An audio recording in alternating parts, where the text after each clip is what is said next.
Hey, everybody. Welcome to another episode of our baseball podcast. Joined as always by David Swor. I am DJ Cox. And David, it's been a long time coming, man. Caleb Marcum has joined us tonight. Caleb, thanks for coming on the show. It's good to see you, man. Man, thank y'all. It's awesome to see you guys.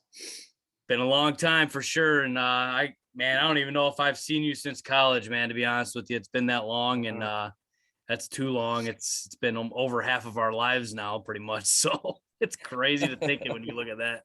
It's been that long. We were at Tennessee Temple University as teammates just a long time ago, I guess I could say, right? Oh yeah. Yeah. Good times though. Great times. A lot of good times for sure. So we had a bit of a bad day today, David, in MLB with everything going on. This was a somber day. It was definitely something we knew was coming. We had JJ for Maniac on the show a little while ago. He kind of warned us of what was coming. And I thought, okay, that sounds bad, but they got so much time to get this all figured out. D-Day came today and it did not go through well for anybody. We've lost 2 series so far. I don't think it's going to stop there. Both sides are really far apart and just keep going back and forth. Nothing seems to happen. Very frustrating. We haven't had a normal season since 2019 in MLB, and it just continues to get worse. So I'm not going to spend too much time on this topic, but David, what are your general thoughts? Well, DJ, I hate to say this, but my biggest worry is my Chicago weekend might be done. So I'm hearing the games that they're going to get rid of is the interleague games. So Memorial Day isn't looking good, but as far as this goes, I mean, there's plenty of blame to go around. I won't even get into all that. I don't know why the owners haven't been negotiating all this time, and I don't know why there's no giving, it seems like, with the players, but not good for baseball. I told you before, I can't even really believe I'm saying it, but like, I guess I'm getting old. I'm just to the point where I'm just kind of done with it, if you want to know the truth about it. Maybe I need to pick another sport or something, but this is the 3rd time, I believe, in our lifetime that there's been a strike.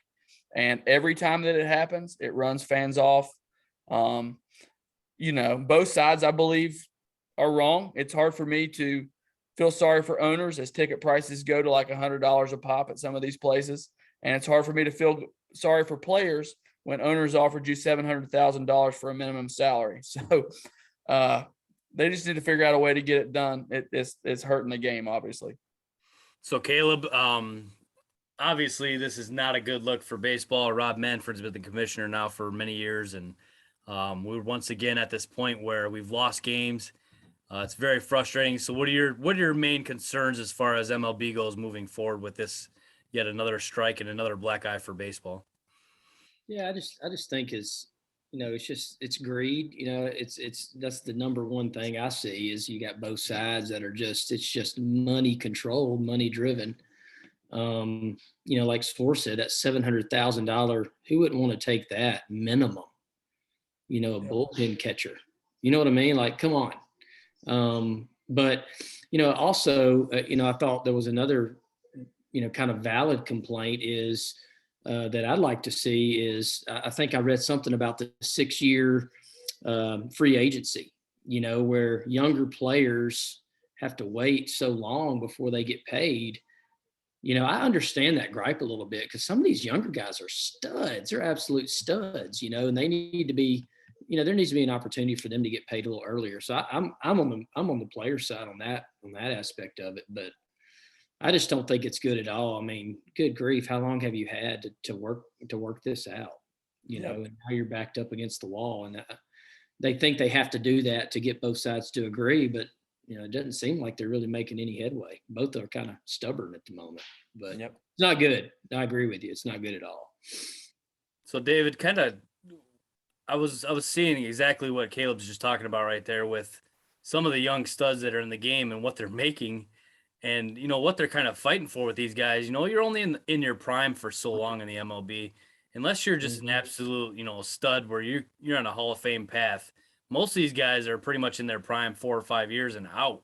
So if you're hitting your prime really early and you're not making the money, you're eventually probably going to get that monster contract, but some of these guys won't. They'll fall off pretty quick, and their window of opportunity to make the big bucks. I mean, we say big bucks MLB style, you know what I mean? Like not just in general, but kind of goes away from them. So from that perspective, you're exactly right, Caleb. I am on the player side on that because I feel those players who are deserving the money should get it, and the ones who aren't should not. But that's unfortunately not how it works, and that's one of the big problems we got going on right now. So not good, man. I especially, What do you think? Yeah. I especially feel sorry for the older players that come up. I think about a guy, Right. DJ Patrick Wisdom. Yeah. He was a rookie last year, and I think he's about 30 years old. Yep, he is 36 until he's a free agent. He can blow it up for the next 6 years, and he'll be eligible for arbitration. But I like the rule that was proposed. I think where if you have to become a free agent once you're 29, I would be all for that. So Patrick Wisdom would be a free agent this year, and that good season he just had could possibly turn into a long-term deal. So I would be all for that. And yeah, I mean, there's definitely some things I agree with the players on. I am not for the expanded playoff at all. That's what the owners want. I mean, there's enough teams in the playoff. What's the point of playing all these games if we just keep expanding it? I realize there's a lot of money on the line for that. So yeah, I'm not for that at all. But yeah, they just need to get it done, man. I mean, it seems like there's some things they've agreed on. The DH, the universal DH, which I think is a good thing. Some other things. And then it seems like there's some things that they're worried about. Rob Manfred's worried about that just crack me up. The pace of the game. I think that's hilarious. I mean, it seems like it's survived like 100 years at that pace. Like, why are we trying to change it now? It doesn't need to be changed. Yeah. But anyway, it's very frustrating. I'm also curious about, if they do decide to pay these guys, these younger guys more, or if they allow them to be free agents earlier, what does that do to the college game? Because I mean, if you've noticed the last couple of years, you've had some absolute studs stay in college a little bit longer. And I know that NIL, I know this is Major League Baseball, but I know that NIL is going to be a huge incentive for some of these guys who can possibly make more money, playing in college. I mean, Tennessee, I think Tennessee's like 7 or 8-0 right now, and they have a starting pitcher that's throwing over 100. Wow. I mean, you never see that in college. Yep. So I don't know. I don't know if that has anything to do with it, but I'm curious if that will affect it if they get paid earlier in their major league career. If that would affect them leaving. That's a really good point for sure. No doubt. It definitely changes the college game for sure. You're exactly right on that. So one thing I do wanted to pick your brain on in these guys is currently we have 12 teams that make the playoffs, 6 in each league. So do you think that is too many, David? Too little? Or is it 10? Is it 10 in the playoffs right now? It is 10. It's 2, 3. Yeah, it's 10 right now. They're talking about 14 they're wanting to go to as a max, and they kind of met at 12 a little bit. So 10 teams, is that perfect? Would you like to see them go to 12, or do you want to go all the way to 14, David? What do you think? I would stick with the 10 teams. Part of me honestly would like to contract it more than that because the playoffs just last so long. But let's be honest, those wild card games have been fun. Yeah. So I would say stick with the 10 teams. What do you think, Caleb? Yeah, I like the 10 teams. I think if you do want to expand it, then it needs to be like a head-to-head or best of 3 if you're going to do something like that. But I'm all for where it's at right now, and I think a lot of that has to do. It doesn't have to do with kind of the TV ratings and getting TV money. Yeah. I mean, like I can see teams like trying to spend the least amount of money just to make it to the playoff, just to make some money. You know what I mean? Like it becomes, I just need to get there to make more money, for our club or whatever. I don't know. I can see the owners trying to manipulate that a little bit just to try to get more money for their teams. But yeah, I'm for the condensed. I think it's fine like it is. Yeah. Yep. I agree with you. It's going to be interesting, man. I've lost a lot of faith in this. I told a lot of people around that kept asking me what I thought, and I kept going to June. I always think they're going to start this thing in June, and I hope I'm wrong on that. I hope they get this done real quick, and it's not very long, but it just keeps coming in my mind that they're not going to do this until June, and I hope I'm wrong, and I hope we get this settled and we come to an agreement here really fast because, I mean, in the time in the world that we're going through right now, we need a lot of things, but we also need baseball. So it just kind of helps ease the pain with everybody and gives us something to go to when we got a crazy world going on around us right now. So just something we need. And I really was hoping that they would factor that in with everything going on in the world, how much everybody needs baseball. And of course they didn't. And it's just frustrating and something we definitely need to keep an eye on here moving forward. So guys, I'll move on to our next topic here. Ryan Zimmerman retired this past month.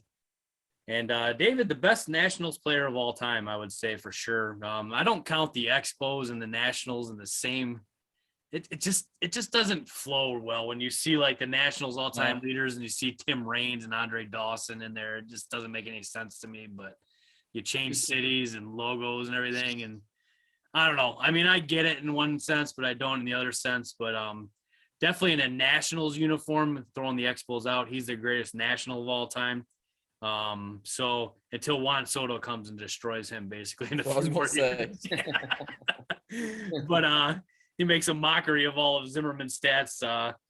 But I'm just gonna read off a few of his numbers. He's number one all time in the following categories: games played, at bats, plate appearances, runs scored, hits with 1,846, total bases, doubles, home runs 284, RBI 1,061.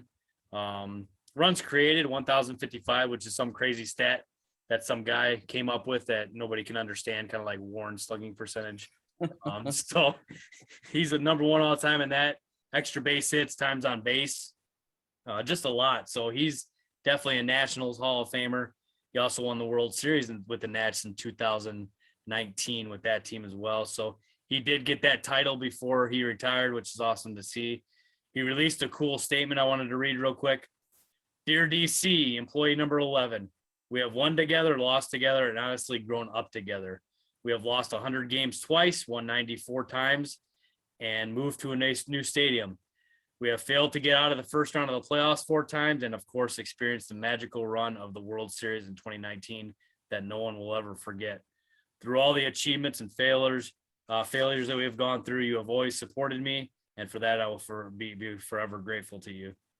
Ryan Zimmerman, 284 career bombs, 1,061 RBI, and over 100 RBI 3 times. So, David, what do you think of Ryan Zimmerman? Yeah, I mean, I remember when he first came up. If you guys remember, he hit almost 400 his first cup of coffee. And of course, he was a first-round draft pick, I think the 4th pick in the draft. And it just seemed like, man, this dude's going to be a stud. And for several years in his career, he was. Had a couple years with over 30 homers. Was always awesome at third base. If you guys remember, of course, he ended up at first later in his career, but fielding wise, he was a phenomenal third baseman when he first came up. But great career, man. Like you said, it's hard not to say that he wasn't the greatest player in Nationals history so far. So, Caleb, you are an Atlanta Braves fan for those who are tuning in and don't know that yet. And you definitely got a lot of opportunities to see Zimmerman play being in that same division. So what are your thoughts? Yeah, man, it says a lot about a guy who, you read some of those stats, that's lost 90 games in a season, won 100, he's there through thick and thin. Reminds me a lot of Freddie Freeman, really, when you look at the Braves, just being there when you weren't very good and then building says a lot about the guy. I mean, wasn't he MVP several times as well? Yeah, once. He did once. Yeah. Okay. Yeah. So, kudos, but the stat for me is, you were there from the beginning, and built it. And that's huge for me. Just much respect to that guy for that. Did he opt out? He did. Okay. So I wonder if that was kind of coming, due to all this stuff, the COVID related stuff, by opting out, maybe, I don't know, but yeah, much respect to that guy. Yep. And he came back in 2021, had his final hurrah, and out he went. And there was some talk that he was going to come back for a little while there, but he had just had enough, and he's got a wife and kids, and I think he's got 4 kids, and it was just time for him to move on to something else and go to the next thing. It must be nice to be like 37 years old and be able to retire for the next 40, 50 years of your life and have all the money in the bank and be able to do whatever you want. So kudos to Yep. him, man. What a great career. He is Mhm. Mr. National.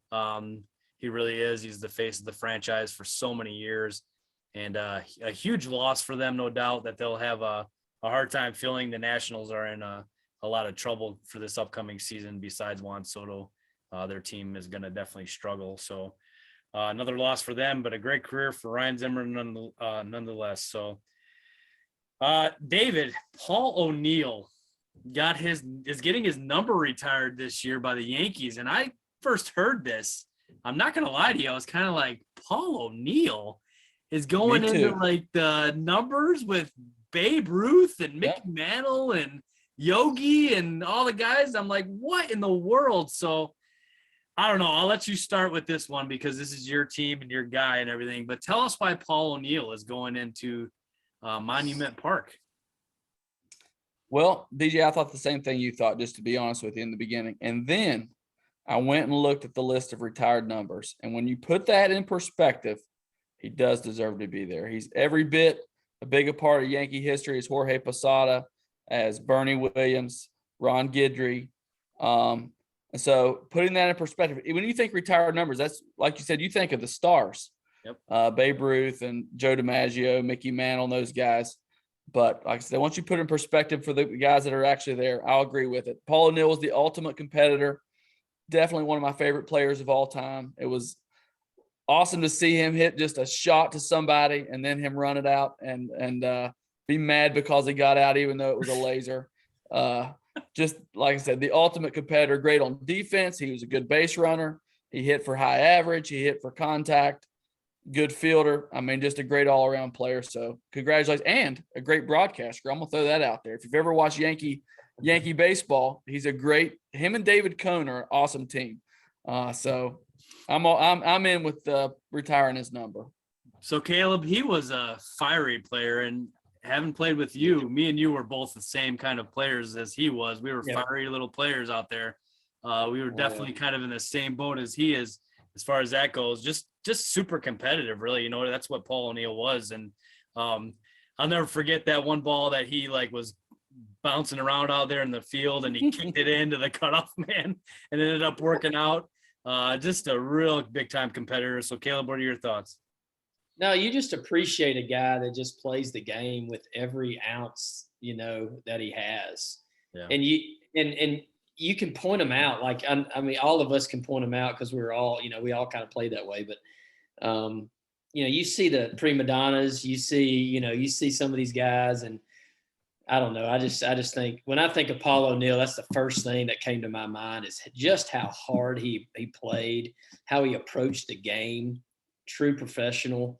And if you put his picture up, he is like the ideal lookalike of what I would think a Yankee would look like. You know what I mean? Like, that's the guy. Like, when you say a Yankee player, you didn't even have to put a jersey on him. You could just tell just by how he looked. But yeah. I like that. A total true, just hardworking guy, and yeah, I like that. I mean, I think he needs to be in it. I mean, his stats are great, but even more than that, just how he approached the game. And I think all his teammates would say that too. I mean, there's not a guy that doesn't like him from what I could tell. But he had an underrated career. You don't. Yeah. Again, he went through those dynasty years. You don't realize he won a batting title. Yeah. 6 straight years of hitting over 300. 4 years with over 100 RBIs. He finished in the top 5 in MVP voting one time. And so, like I said, you don't think about all that stuff because we've been so many years past it, but he had an underrated career. Yeah. He really did, man. And I'll go back to when I was kind of shocked by this, but then I looked at the stats, man. 9-year career with the Yankees, 858 RBI in those 9 years. That's unbelievable, man. It's I would have never guessed he was close to 100 on average in those 9 seasons that he had, but he had 75, 83, 96, 91, 117, 116, 110, 170. So he averaged 158 hits every season with the Yankees. He hit 303 with a 377 on base. Averaged 80 runs, and 95 was the average RBI. So that's unbelievable, man. That's just producing every single year, year after year after year. And, oh, by the way, he's only won 5 World Series in his career. You know, 5 World Series titles. He has one with the 90 Reds where he came up with he always tells the stories like, I'm Paul O'Neill and I'm coming up here and here's Pete Rose. And, you know, I'm trying to fit in with Pete Rose, the greatest player of all time. And then he goes to the Yankees, wins 4 more World Series titles with the Yankees. So like you said, man, right when you began this, David, you said he's right in there with Bernie, you know, and Jorge. He's got the titles, man. He's forever a Yankee, and you know, he's adored by Reds fans as well because he was on the 90 team. So to be adored by 2 franchises and to have great stats with 2 of them, yeah, absolutely. So just an awesome player and great competitor. And I think, and you said that it's funny, kind of, Caleb, that you said he's the face that you think of when you think of the Yankees. He's probably that guy that you would love to have on your team, but you hate to be an opponent of him. Am I right? Am I right on that? I don't know. Yeah. I'm not sure if, you know, you want to play against that guy necessarily because he'd drive you nuts. But I'm sure he was a great teammate. So unreal, man. He goes in there with Babe Ruth and Mickey, and that's got to be absolutely awesome to be in that ring of fame with the Yankees for sure. So what an outstanding career. And I'm really, there's a lot of guys that are going to go in this year to teams Hall of Fames. And I think that he deserved it, even though I was kind of shocked to begin with it. So on to the next topic, guys. And this one's not a good one at all. Devastating news that came out about a week and a half ago of the death of Jeremy Giambi, Jason Giambi's brother, at the age of 47 years old. Jeremy was more known as Jason's brother, obviously, and a guy who Derek Jeter made the cutoff play on to throw out at home. That was Jeremy, I'm sorry, that was running home on that play. And he played for the A's for 3 years, the Royals for 2, Phillies for 1, and the Red Sox for another year. 52 career home runs, 209 career RBI, and a big part of the 2000 and 2001 A's teams that made the NLDS. And of course, lost to the Yankees, David, because we've talked about how the A's just cannot get over the Yankees in the playoffs ever. So he was on 2 of those teams that lost to the Yankees. He passed away from a gunshot wound inflicted on himself. Did it at his parents' house too. Just absolutely sad and devastating for the Giambis. I looked into it a little bit. You know, he had a wife, and I believe they had 2 kids together. And they were still together and everything. And just real tough, man. And I don't know where to go with this other than it's just very heartbreaking to hear that this happened. And, you know, Caleb, here's kind of the thing that I'm kind of getting at, I guess, is I guess in this life, you can have everything, so to speak. You can have the money, you can have the fame, you can have the family. But sometimes, man, there's just something deep down in some people that we don't see, and that's just very dark, and people go there, and just devastating news, Caleb. So what are your thoughts on that? Yeah, you know, and it's you know, I know we're talking about baseball, but it seems like it's happening in every sport. You know, you have athletes that, you know, probably have been dealing with depression, and you know, I think depression and some mental, you know, that type of stuff is real, man. And you know, it's you try to fill the void with so many different things, and we all know that doesn't satisfy you. But then, you know, you got to also think about Jeremy and how he's, you know, his brother was so successful and had all this fame and fortune, and it just stinks to hear about somebody, you know, doing that, and you know, you really kind of reach out to their families and their wives or kids, and you really feel bad for those folks because they are the ones that really suffer for those things, you know, that happen that way. But Yeah. you hate to hear it, and you know, it's something that we all should probably pay a lot more attention to, honestly, you know, when it comes to people who may struggle with those things. So Yep. David, your thoughts? Yeah, I totally agree with everything Caleb said. And what you said, you know, a lot of times, you know, you would look at Jeremy Giambi and think, like you said, he had everything. We would have killed to be major leaguers, done almost anything to be a major leaguer, and he did it and did it successfully. And like you said, man, you just never know what people are dealing with, and just super sad, man. I feel so sorry, you know, for his family. I can't imagine going through that. And just sad situation. Yep, it definitely is. There's just a lot of people that are going through those kind of things, and you just kind of, you just got to pray for those kind of people that are going through those situations for sure, man, because it's a real thing and it's devastating, man. And it's unfortunate. A lot of people you think that have everything in this world, maybe they're missing God, maybe they're missing that in their lives. You never know. That's a big one. Obviously, if they don't have that, then they're, what do they really have to live for when you don't have God? But maybe that's not the case. I don't know. I really don't know his situation there, obviously, but just in general with people that go through this kind of stuff and don't really feel like they have nowhere to turn, makes it really hard. So definitely prayers and thoughts go out to the Giambi family for sure. That's tragic and just unbelievable. It was really cool to watch him and Jason play on the same team there for the A's. And kind of like Ozzy and Jose Canseco, are the brothers that get to play with each other. I don't think there's anything better than getting to play Major League Baseball, but then getting to play Major League Baseball with your brother too, man, on the same team. How awesome is that? So what a great thing the Giambis were able to go through there. Just hit bombs. Yeah. Dude, just hit bombs. That was crazy.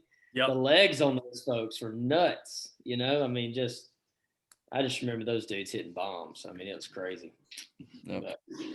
Absolute shots. So, guys, before we get into the Caleb part of the show, I just wanted to kind of give a little story here. Kind of a little bit of a background here. So, I coach and teach at Westmont High School. I'm the head baseball coach there. And so, our neighbor city, we're all like 15 miles just west of downtown Chicago, and is Hinsdale.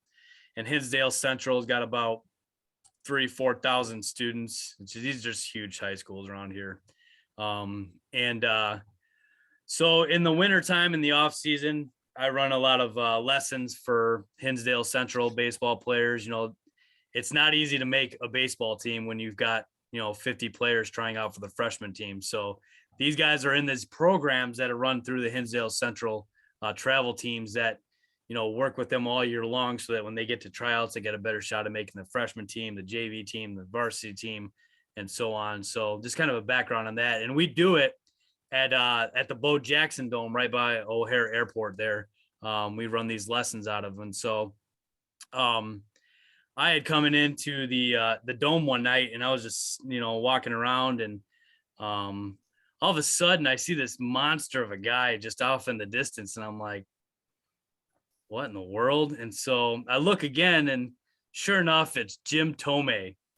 And so, I'm like, okay, well, this is cool. And I'm like, oh, I don't even have my phone on me. So I run back out the dome, go get my phone, come back in. And so I'm like, Brent, Brent's my assistant coach. And so I'm like, Brent, you got to introduce me to Tomei because I know he knows him and everything. And I'm like, oh my gosh, he's here. He's got a son who's an 8th grader. So his 8th grade son is possibly going to Hinsdale Central. The guys I work with, we're not sure yet, or he can go to one of the private schools. Jim's kind of trying to figure out what to do with him. But his travel team's in the dome, practicing just about 100 feet from where we're at. And so I'm like, you have to introduce me when we're done. He's like, all right, at 10 o'clock, we'll all be over. I'll try to walk you over to him. We'll talk to him and everything. And so I get in the cage and start throwing to the guys. And I look over like 2 cages over, and there's Jim. He's just standing there. And I'm like, oh man, I'm like starstruck, and I'm starting to like shake a little bit. And he's front flipping. He kind of looks over, and I give him that little nudge, and I'm like, oh my gosh, Jim Tomei's looking at me. And so I take the first ball in the thing, and I pegged this kid right in the ribs. I just nailed him right in the ribs. And I'm like, oh my gosh, like what an idiot. Guys, I've been coaching for 19 years. I could put a ball where I want to in BP. I was so nervous, I just nailed this kid. And so I was like, all right, calm down. So then I started to throw a nice BP. And so I'm looking over just a few feet away from me is Jim Tomei. And so we get done, and I'm like nervous the whole practice. And here we go, walking off to go meet Jim Tomei, right? And so Brent starts talking to this other guy, and he's like chit-chatting, and I see Tomei's team like breaking out, and there goes Tomei like taking off, walking away. And I'm like, Brent, come on, man. Like, I'm trying to like, hey, nudge him, like, hey, stop talking. Or Jim Thome is getting away from us.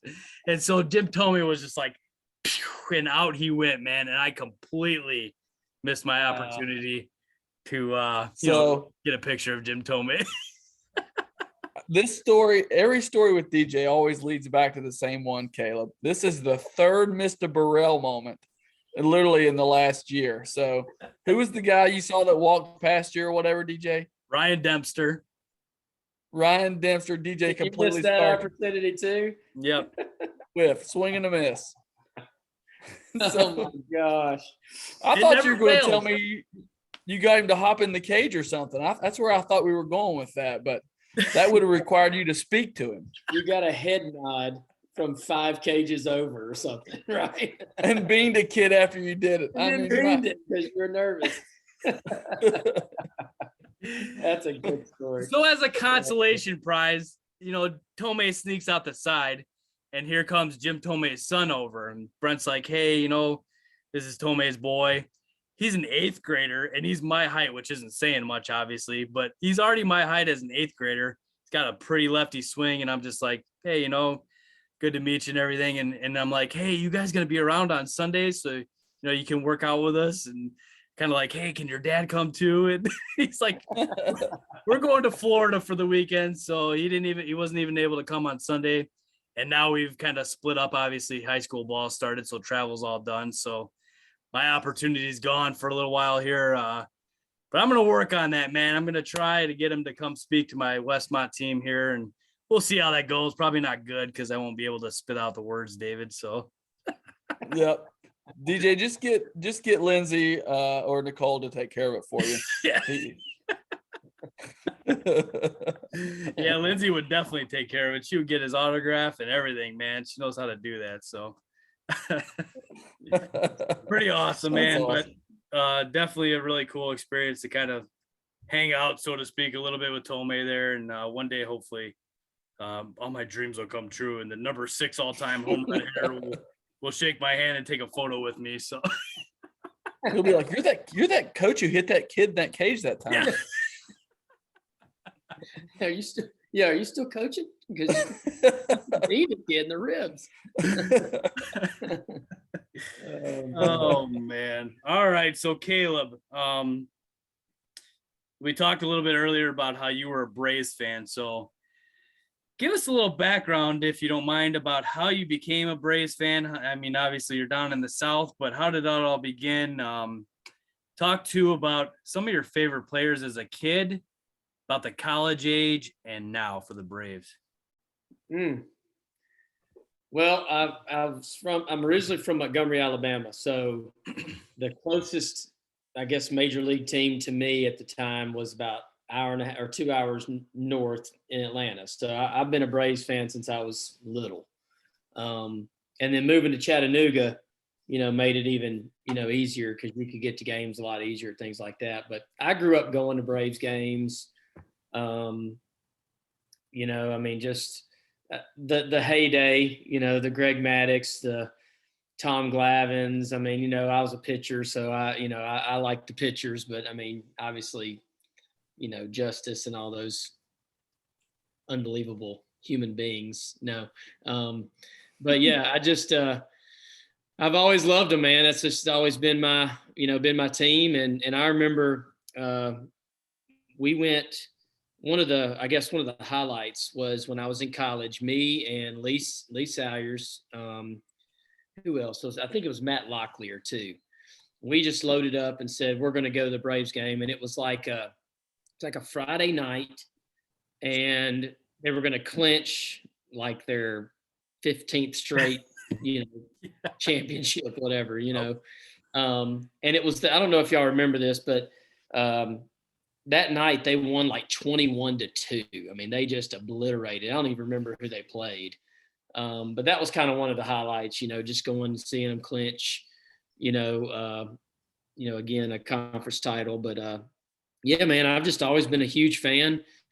I mean, I know y'all aren't Braves fans, but you cannot deny that season. I mean, more like ups and downs and twists and turns, and the playoff run I mean, you can't were really get pulling any for better him. than that. You know what I mean? This podcast was pulling for him.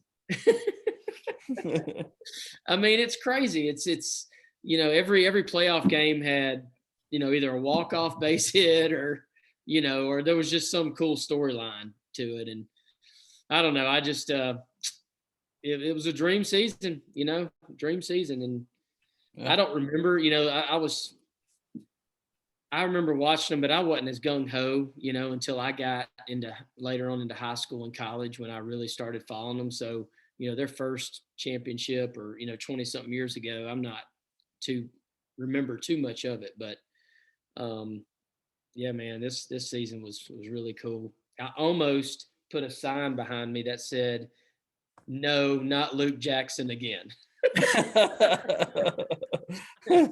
Because I never liked that guy. He just gave up bombs, or we always were in trouble. Oh yeah. Anyways, yeah. Hey, So that's kind of my history with the Braves. So I've got to ask you a question with regards to this past year's team. How is it going to feel to see Freddie Freeman in pinstripes? Ooh, ouch. I hear they're making a run. I don't think he leaves. I don't think he leaves. I didn't think so either, but man, the more that this brews, yeah.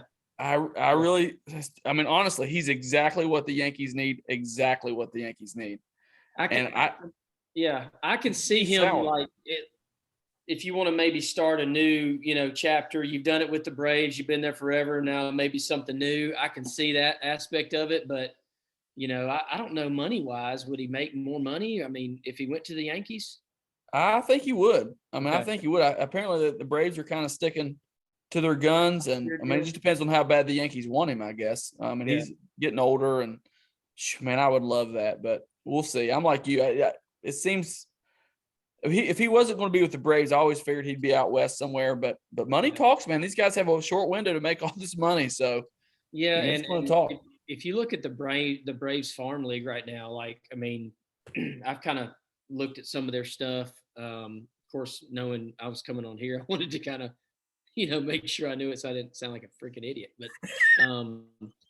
But like the farm league, there are no good first basemen at all. In the Braves organization. So, I mean, I don't really know what you do. Do you move Darno to first? I mean, what do you do? Oh yeah. They were flirting with the A's with Olsen's, what I heard, because they do have the prospects to swing it. Eventually, Austin Riley's going to probably switch to first. Eventually, you would think later on in his career, but he's still got a few more years. But yeah, I think I would miss Freddie more if we didn't have. If he does leave, if we didn't have what we had right now. I really like our youth. Man, you can't go wrong with the Acuna. Just hope he gets back soon. You never know what's going to happen with the Zuna. Yeah. And I really liked him, but I mean, you don't really know what's going to happen. But Dansby Swanson is another one that, there's been rumors about, because I think he becomes a free agent next year. And you're kind of wanting the Braves to kind of re-sign him this year so he doesn't have to get to that. But if you haven't noticed, there's a guy by the name of, I think it's Grisham. He's in the farm league. He is an absolute stud for the Braves at shortstop. And they're talking about he's going to be a nice addition. He's going to fit right in. And they're saying possibly an all-star shortstop, in the future. So he's supposed to be really, really good. But yeah, I mean, there's some good pieces. I really wish we'd pick up another arm. I'm not a huge fan of. I liked our starters, but I hate Luke Jackson. I can't stand Luke Jackson. Like, get him off the roster. What are we the good doing? news is you got that lefty that they threw every day. I can't think of his name. Matzik and man. There's another one. They're studs. Lights out. Stud. Yeah. But then you bring in, so I'm not a Luke Jackson fan or a Will Smith guy. Like, I know he was our closer, but you don't see a whole lot of 90-mile-an-hour closers out there, lefties. But, I mean, it seemed to work out. But, yeah, I mean, I stopped watching the Braves early in the year because they were terrible. I mean, they first started. It was awful. Yeah. So I just quit watching for 2 weeks. And finally they started winning. I turned it back on. But yeah, I mean, it was a good year. It really Yeah, was. So, absolutely. Caleb, what do you think the key was? I know when your best player goes down and then you got a player out for the problems he was having, like you said, man, it looked like they were dead and there was no shot of anything happening. And then the GM comes in and did an outstanding job at the Oh, trade deadline, man. and all of a sudden, Yeah. contenders. I mean, I think it has a lot to do with that culture. I mean, y'all know that culture is everything. And the Braves had always struggled. I think they got Snit's a great manager. They got a good guy in place now. Freeman was a good leader. Ozzie I thought was a great leader as well. But I think one of the biggest things for me is, I mean, you've got to have some luck. When you're going to win the pennant, y'all know that. I mean, the Cubs need a lot of luck when they win it. But I mean, we came up against the Dodgers, and their ace was hurt. Mm-hmm. And then their third baseman got injured, and didn't play. What's his name? Who's the third baseman for the Dodgers? Justin Turner. Yep. Yeah, Turner got hurt. He could hurt his hamstring or something. So I really think a healthy Dodgers team would have taken care of business. I mean, they're throwing 8 pitchers game 1. Yeah. I mean, come on. So I think we ran into some luck, but I also think as it was going so bad, Acuna tears his ACL, Ozuna's beat, I probably shouldn't say it, but he's getting in trouble. He's doing it went to crap. And then everybody they signed was insane. Yeah. They had an insane year. It's like they just all took off at the same time. What's his name? Not Adrianza, but the MVP. His name just left me. Rosario Rosario. Yeah. Rosario went nuts. Yeah. I mean, good grief. So I think it's just one of those years, you have those special years. You just really can't explain it. You get a little lucky here and there. Your pitching gets you where, I mean, you've got Charlie Morton. You've got Inoa. You've got, who else is on that starting? You got Ian Anderson. I mean, they're shutting out the Dodgers or they're shutting out the Brewers. You're like, what is going on? Yeah. I mean, it's just all came together, and that it takes that to win it. You just really can't explain it. It's just one of those years, so I don't know. Yeah. Probably not a good answer, but No, luck. really, really good answer, man. And congratulations, man. Seriously, like every teammate basically that we had in college was a Braves fan. So it was really cool to see that for you guys. And since we've known all you guys, they've never won the World Series. We didn't know any of you in 1995. So right. You guys just went all those years without winning a title, man. And it finally happened for you guys. So congratulations for sure, man. That had to be a really awesome experience for you and your boys and everything, and your family and everything. And a lot of fun, I'm sure, to watch all that happen. Yeah, I took them to their first Braves game this year. Nice. What a year to do it. It was awesome. Yeah, and they are lifers now. I mean, we didn't buy the tickets, but we got really good seats right behind the home plate. And Acuna started the game off with a bomb. And I think that was the game he actually tore his ACL that we were at. Oh, running down first base. Oh, wow. Yeah, I think that was the game. He went down. I don't know if that was the game that he tore it or he rolled an ankle or whatever, but yeah, they're lifers, man. They are lifers. We got them shirts, hats. So yeah, that's awesome. That really is cool, man. We're not taking to a Cubs game. It's too. Or no, surely not a Yankees game. Come on, not man. a Yankees I game. can't afford it. I can't afford to go to New York City and watch the Yankees play. I mean, and get mugged in the process while you're at it. That's why I won't go. But yeah, you'll come watch the White Sox and definitely get mugged, right? Oh, that makes sense. I'm hoping you can hold them off. I do want to go I want to take them to Wrigley. That's one of the things I want to take them to. Well, you better hit me up, man. A baseball guy. Yeah, I need to. Hey, me and Shelton were talking about you, DJ, just yesterday about how he came all the way up there and you stood him up. So I hope you don't do that to me. He literally stayed in DJ's backyard and he wouldn't even come over and see him. He did. He was in my backyard. He could see my school from where he was staying, man. And yeah, that was more on him. I was like, hey, text me when you're done with your basketball tryout for your boy there. And he never did. So it's more on him. Whatever. Oh, man. So, Caleb, Talk about your high school baseball days for us, man. Yeah. So, y'all were there at the high school. I think, were y'all 2 years older than me? When did We y'all were graduate college? 2003. 03. 03. Okay. So I was in 04. So yeah, so I was, I played at Temple for 2 years because my family moved to Chattanooga when I was a junior in high school. So I played at Tennessee Temple for 2 years, and then before that, down in Montgomery, Alabama. So played for a high school down there, travel ball, everything. I was my baseball was my sport. I played basketball in college, but baseball was my favorite sport. It was kind of, more of everybody has these sports where they play that they enjoy, and then they have sports they play where it's a lot of work. You got to really work at it. But baseball wasn't that way for me. I enjoyed it. It was fun. It was a lot of hard work, and basketball was I just could have a good time. It was just kind of fun to do. But yeah, so I played all through, since I was all the way up, coach pitch. I actually I don't know if they do anymore. Did y'all play machine pitch growing up?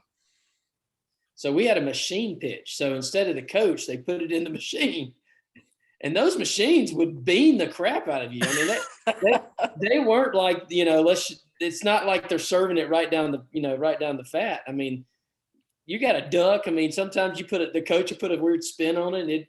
But anyways, yeah. So machine pitch was a big one.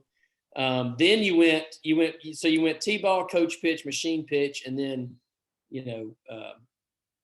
just regular pitch. So, but yeah, I played all the way up, and I almost signed with Jacksonville State out of college for baseball, or out of high school for baseball.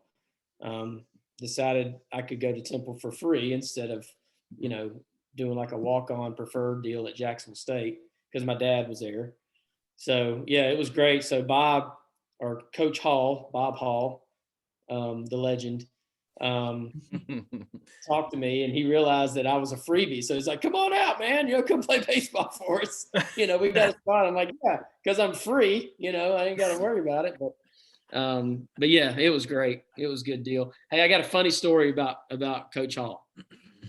So we do a lot of work around here, athletic field wise, and Memphis Redbirds are here in town.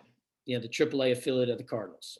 Right. So we laser graded their field, built their mound, and the guy that's over there as the groundskeeper went to, was it Westbrook that Yep. Hall was from? Okay.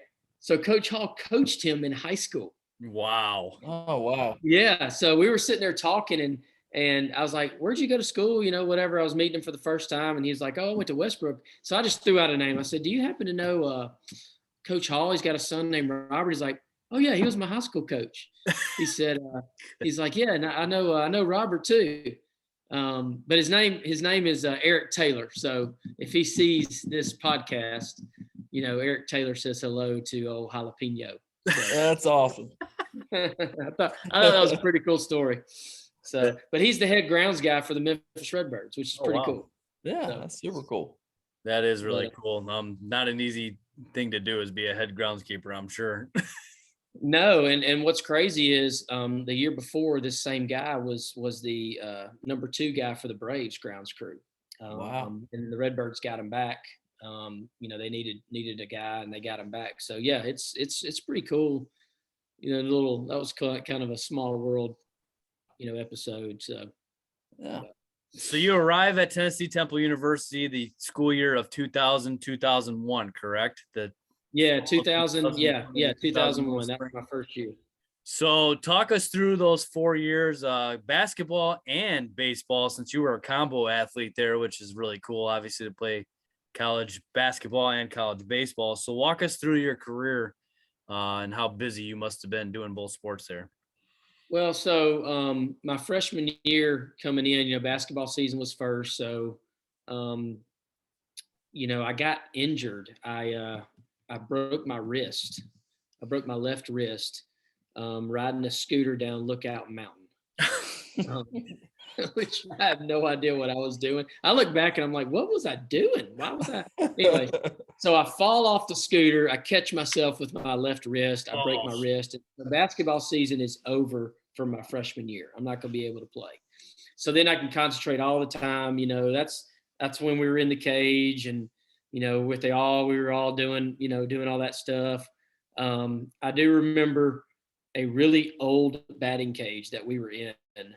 Was that in the old building there on the greens that was falling in? Yes, it was. Oh my gosh. I mean, I can't believe somebody didn't die in there, just by getting hit with a ball off of some wall or pole that was around. Yeah. No doubt. So I remember those days, freshman year coming in. And I think Ben Foster was in that class. Who else? Jim was in that class. Big Jim. Yep. Ryan Hill was in that class. I thought we had a pretty good freshman class that came in. Oh, definitely. Absolutely. We had some good arms, I thought, some good pitching. I think that was a big class for pitching coming in. Yep. And I think Swor, you were already a pitcher. Yep. Several other pitchers I can't remember, but I think Casey was at second base or shortstop. Morgan was at third, whatever. But yeah, I remember my freshman year was one of the funnest baseball years I had. I mean, that was awesome. Is that the year we went to West Virginia and played? Yeah. Yeah, that was fun. I mean, it was just surely that wasn't the year that Tennessee Wesleyan beat us like 100-0. It may have been. One of those years I've never been beat that bad in my life. Y'all remember that? Oh, Tennessee Tech's the one I always remember. I remember that one. Yeah. That was a severe beating too. But I remember Tennessee Wesleyan, there was a tree out past center field, and I saw several balls go over that tree. Oh, yeah. I mean, they were nuts. But anyways, yeah, so my freshman year, I think that was the year we played Tennessee Tech at Tennessee Tech. Yep. But I can't remember. Maybe I get my freshman sophomore year mixed up. But yeah, so Caleb, I'm going to stop you right there. Hey, Caleb, I'm going to stop you there. Do you remember this? You brought up the Tennessee Tech game. Me and you went back to back in that game. You remember that? We went yard back to back. I remember that. Yes. Yeah. That was a lot of fun, man. So here's what I remember. So I was either you or me were leadoff one game. I know you always bat leadoff most of the time. But I bet I was either coming up to bat or whatever. And it was like a doubleheader we were playing. And the year before, I think a Tennessee Tech pitcher hit somebody in the jaw. Oh. Do you remember that? Because I don't remember, but somebody, maybe y'all were lying to me, or Jason or somebody was lying to me. But what's his name? Somebody said that they played Tennessee Tech and one of their pitchers hit our leadoff batter right in the jaw. He had to have plastic surgery and everything. Oh, my goodness. They may have been lying to me because I got up to bat so scared. But I totally remember, and I can't think of the guy's name. But it may not have happened. I don't know. So scared you hit a bomb? So scared. And I remember the Tennessee Tech pitcher, he threw up a warm-up pitch, and he totally missed the catcher, and it went to the backstop.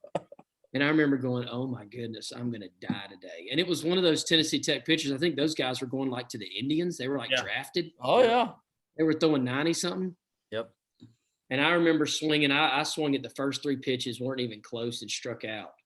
But, yeah, that was a scary, scary day. I do remember that. And I think they were lying to me. It must have been a lie. If y'all don't remember that, then it was a lie. And that makes it even madder today because I just realized that they were scaring me. But anyways. My famous Tennessee Tech story, I tell this to a lot of people. You know, when you first get in college, you still have this thought in your mind like, man, maybe I'll make it, you know? Right. It was probably our sophomore year. We were just getting the brakes beat off of us. DJ's heard this story at Tennessee Tech. And the coach comes across and says, hey, coach, just going to let you know, I'm going to let one of our outfielders pitch. He's never pitched before. And so I see the dude warming up, and it's like, shoo. So I went over to the gun, and it was literally like 95, 94, 96. The guy's last name was Grigsby. I'll never forget it. And it hit me that day. I ain't going to make it. If this guy's in the outfield and he can come up here and do this, it's not going to work. That's hilarious. Yeah. The end of your dream hit that night, right? What is it? The end of your dream came to an end that night, right? Yeah, it just hit me like I'm not going to make it. I think at the end of those games, we all realized, we're this is fun for us. Yeah. You know. Yeah. So that freshman year was fun. I had a great time. It was one of my funnest years playing baseball. And then get into sophomore year, and again I get injured. I roll my ankle, so I can't play. I miss a lot of basketball. So I decided, you know what, I'm just not going to play this year. So I'm gonna get ready for my sophomore year. And I think that was the year we had a new pitching coach. It was y'all's junior year, my sophomore year. Coach Rogers. Dave Coach Rogers. Man. Anyway. My thoughts exactly. Yeah. Dude, I'm gonna stop there. But yeah, it was a great, I thought our sophomore year may have been one of the better teams we have. Yeah. I really thought we had, because I think we got Dusty. Yep. As a freshman that year, who was a freaking stud. Yep. Swor, and then we'd throw Salyers in there for the speed limit, the off speed, to get them off, get them on their front foot, pop everything up.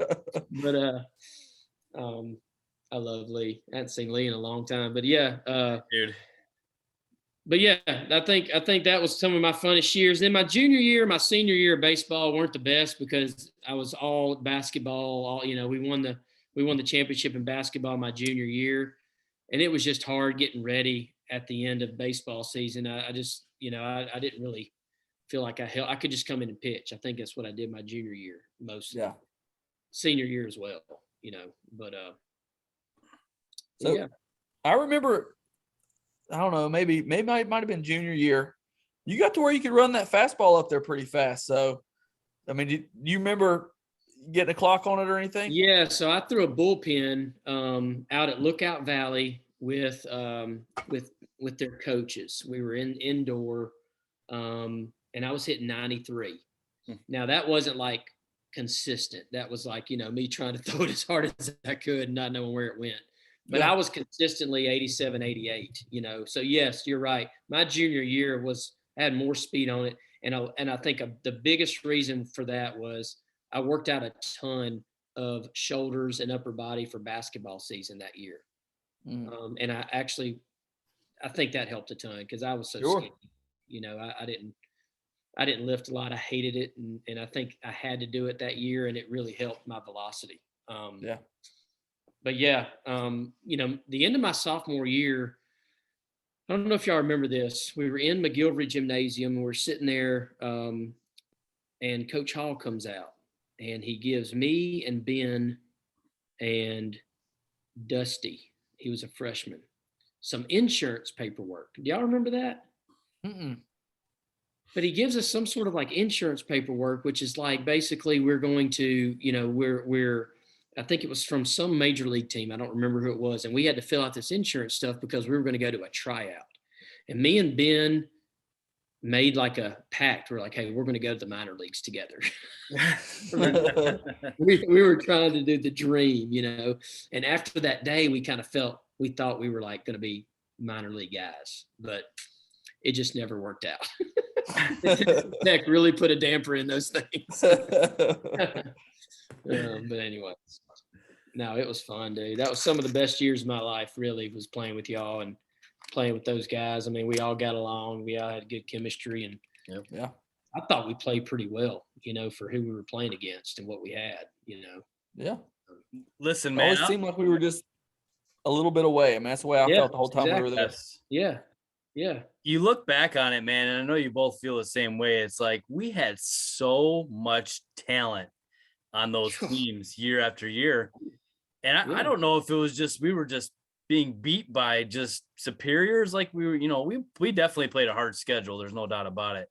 But we just didn't consistently put wins up at all, really, in any of the time that we were there. And it was tough, no doubt. And we had a rough stretch there for a long period of time, but that is not due to a lack of talent. You look back on the guys that we played with, and holy cow, man, we had some absolute studs that we played with throughout the years that we were at Tennessee Temple. So, like you said, man, a lot of great memories and a lot of really good teammates. And lot of guys who were really good at the game of baseball, and it never all came together for us, unfortunately, to where we can consistently win. But man, did we have a lot of fun, and man, did we have a lot of talent Could as have been well. the dangerous van rides. It could have been those things. Yeah. With the twin world. You look back, you're like, what were we doing? Like, we're driving the freaking van. Oh man. No, I did run into Brian Howard over in East Tennessee or in Nashville. He was at Wilson Central at a baseball conference, and I was there at a booth, for our athletic field services. And he walked by, and we were like, "Hey," So he's doing good. Yeah, he's still coaching, doing good. I don't know if he's at Wilson Central, maybe a different school now, but yeah, we definitely had some talent, man. Golly, a lot of it. No doubt about it, man. Well, Caleb, it has been absolutely awesome to have you on tonight, man. Talk about baseball, talk about the Braves, talk about your career, man. A lot of fun to have you as a teammate, man. You look like you got a great family going there. You got a wife and 3 kids, man. So congratulations on that, obviously, as well. And everything you're doing now, you're working for a company that does a lot of work with baseball fields, which has to be absolutely amazing and a lot of fun to do as well. So best of luck to you, man, as well. And we got to get together soon and get together, like you said, come up to Wrigley sometime, and I won't Shelton you. I'll definitely be there for you. You won't ghost me? Yeah, I won't ghost you. Oh man, I really appreciate it, guys. It's been awesome to catch up, and a lot of memories come back. And I just remember y'all being upperclassmen and, kind of showing us all little guys the ropes, and looked up to y'all a lot. I don't know if you knew that, but really did. I was kind of a hoodlum, but I did definitely looked up to y'all. So yeah, it's been awesome. Good to talk to y'all. Yeah, man. You as well. Yep, you as well, Caleb, for sure, man. And David, not sure where we go from here, man.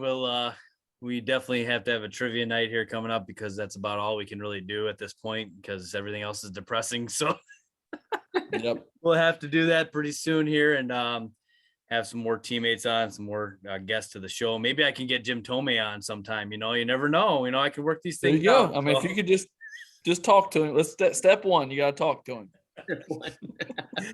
I can do it. I promise. I just got to breathe really hard, and I can do it. All right, to all our listeners out there, thank you so much. Really appreciate you guys tuning in, and have a great night. See you guys. See you later.